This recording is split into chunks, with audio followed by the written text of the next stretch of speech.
Matt Murdock and his friends and legal partners, Foggy Nelson and Karen Page, celebrate the retirement of their NYPD associate Cherry at Josie's bar. They are attacked by their old enemy Benjamin Dex Poindexter, who kills Nelson. An enraged Murdock, as the masked vigilante Daredevil, attempts to kill Dex by dropping him from a roof. Cherry sees that Murdock is Daredevil.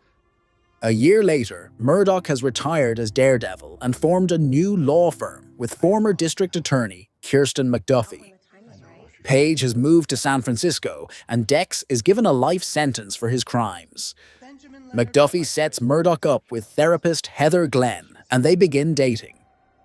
After taking time away to recover from a vigilante attack, a former mob boss, Wilson Fisk, announces that he is running for mayor of New York City with an anti-vigilante agenda.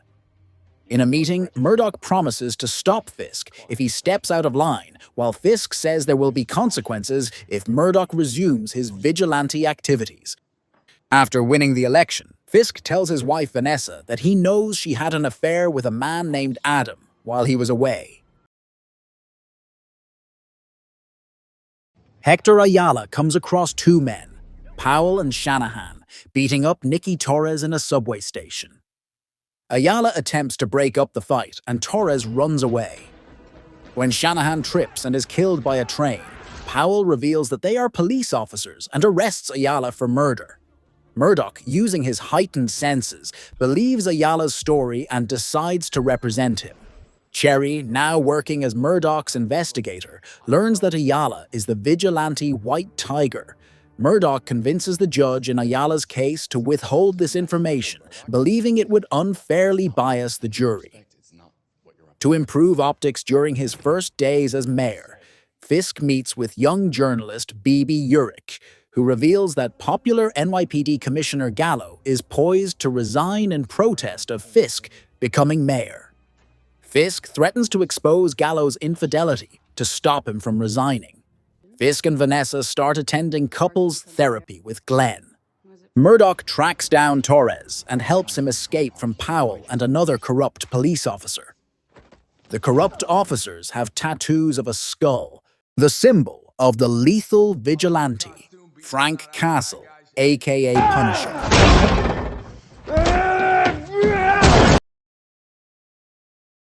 Fisk and Vanessa avoid their previous criminal activities, while Fisk is mayor. Two leaders of New York City's gangs, Luca and Victor, begin to fight among themselves. Fisk believes they should let the gangs kill each other to help build a lasting peace, but Vanessa is frustrated that her work is being undone. She sends Fisk's right-hand man, Buck Cashman, to order Luca to pay $1.8 million restitution to Victor. Cherry brings Torres to testify at Ayala's trial, but Torres is intimidated by the police and says he was never assaulted. With no other options, Murdock reveals Ayala's identity as the White Tiger in court. He is criticized by the judge and district attorney Benjamin Hochberg for his hypocrisy. With new witness accounts and police records detailing Ayala's heroic deeds as White Tiger, Murdock and McDuffie successfully convinced the jury to find Ayala not guilty. In an interview with 𝗔𝗟, Fisk denounces the trial's results and vows to uphold his anti-vigilante stance. Despite Murdock's warning that Ayala should stop being White Tiger, Ayala goes out on patrol and is murdered by a man wearing the Punisher's symbol. Murdock is confronted by Ayala's niece, Angela Del Toro, who believes the police are responsible for Ayala's death. Murdock comforts her with hope that the killer will be brought to justice. At marriage counseling, Fisk and Vanessa discuss her affair with Adam and Glenn. Privately asks Vanessa if she feels safe around Fisk. Fisk's plan to rebuild the Red Hook port faces several hurdles, including bureaucratic procedures, gang infighting, and his protege Daniel Blake drunkenly leaking details to 𝗔𝗟, who reports that Fisk is a union buster. Despite his anger, Fisk decides not to fire Blake when the latter expresses his deep loyalty. Murdock investigates the site of Ayala's murder and finds a bullet casing with the Punisher's symbol on it. He tracks down 𝗔𝗟𝗦𝗢 and suggests he take responsibility for those who are misusing the Punisher symbol. 𝗔𝗟𝗦𝗢 calls out Murdoch for not ensuring Dex's death as retribution for Nelson's death. Later that night, Murdoch practices with his Daredevil billy clubs. Fisk eats dinner next to an imprisoned Adam, and the masked serial killer 𝗔𝗟𝗦𝗢 drains blood from a victim. On St. Patrick's Day, Murdoch goes to New York Mutual Bank to discuss a loan for his law firm. His application is denied by assistant bank manager Yusuf Khan due to the firm's penchant for taking on clients who cannot afford to pay. Soon after Murdoch leaves, a group of criminals led by Devlin enter the bank and take everyone hostage. They work for Luca and are attempting to steal the $1.8 million he needs to pay to Victor. Murdoch hears them and returns to the bank. When the police arrive, Devlin talks with hostage negotiator Detective Angie Kim. Murdoch takes out two of the robbers while Khan stalls for time at the bank vault. Murdoch opens the vault and they find a rare diamond that the robbers are targeting. Murdoch pretends to give the diamond to Devlin as the police enter the bank. Devlin gives the parcel to an accomplice among the hostages, who later realizes that she does not have the diamond. Devlin disguises himself as a police officer and leaves, but is caught and injured by Murdoch. Later, Murdoch secretly returns the diamond and accepts an offer to have dinner with Khan's family. I think we can do better. After the failed robbery, Luca visits Fisk and refuses to pay the $1.8 million to Victor. Fisk raises the amount to $2.8 million and gives Luca a week to pay it. He then learns from the city's sanitation department that 𝗔𝗟𝗦𝗢 is using human blood in his street art. 𝗔𝗟𝗦𝗢 later leaves the bodies of two victims next to a new mural as public confirmation of his actions. Fisk learns of this during a fundraiser with the city's elites, including socialite Jack Duquesne, who are against his Red Hook plans. To deal with 𝗔𝗟𝗎𝗢, Fisk establishes an anti-vigilante task force, AVTF, with additional powers and recruits notorious police officers such as Powell and former detective Cole North. Angela believes Ayala was investigating 𝗔𝗟𝗎𝗢 before his death and asks Murdoch to continue his work. When Murdoch refuses, she goes herself and is abducted by 𝗔𝗟𝗎𝗢. Alerted to her disappearance, Murdoch finally decides to suit up as Daredevil. He finds 𝗔𝗟𝗎𝗢's lair, fights 𝗔𝗟𝗎𝗢 and rescues Angela, but 𝗔𝗟𝗎𝗢 gets away. Meanwhile, Fisk gives Adam an axe and challenges him to a fight in which Fisk beats him and drags him back to his cell. I'm solving. Most of it is new to me.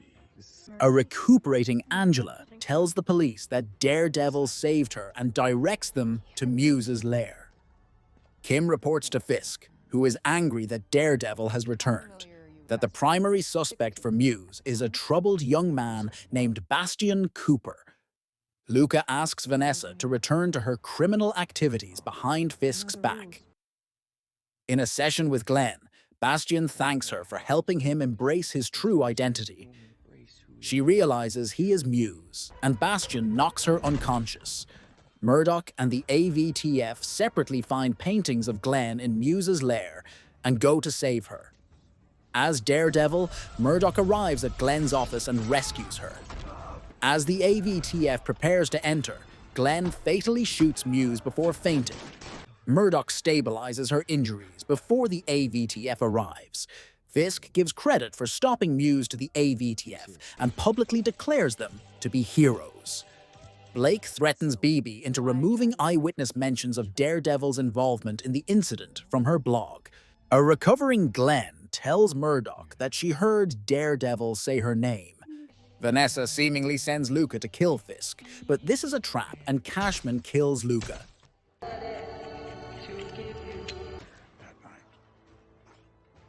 Dex is moved from solitary confinement to Gen Pop on Fisk's orders.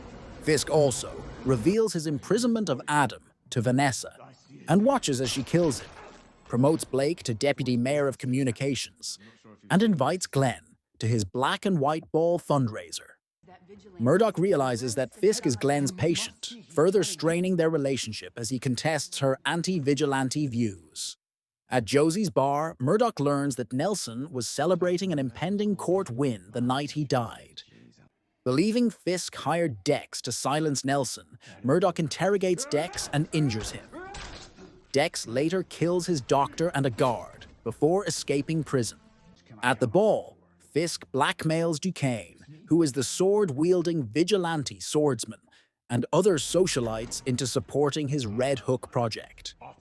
Bibi, who is aware of Fisk's involvement in her uncle Ben Urquharte's murder, asks Gallo to help bring down Fisk and the AVTF. Murdoch deduces that it was actually Vanessa who hired Dex to kill Nelson, and confronts her. As Fisk starts to tell Glenn that Murdoch is Daredevil, Dex arrives and shoots at Fisk. Murdoch jumps in front of the bullet. He's still murdered. Heather's assaulted by Muse. Dex escapes from the ball while Murdoch is hospitalized. Fisk cuts off the power to New York City and orders Cashman to kill Murdoch, who escapes to his apartment. Castle finds him there, and they both fight AVTF officers, including North, who is revealed to be Ayala's murderer. The pair reunite with Paige, who asked Castle to protect Murdoch after learning of Dex's escape. Murdoch and Paige track down Nelson's case files and discover that Red Hook is a free port, and the Fisks are trying to turn it into their own city-state. Castle fights the AVTF at Red Hook, calling them out for using his symbol, and is captured.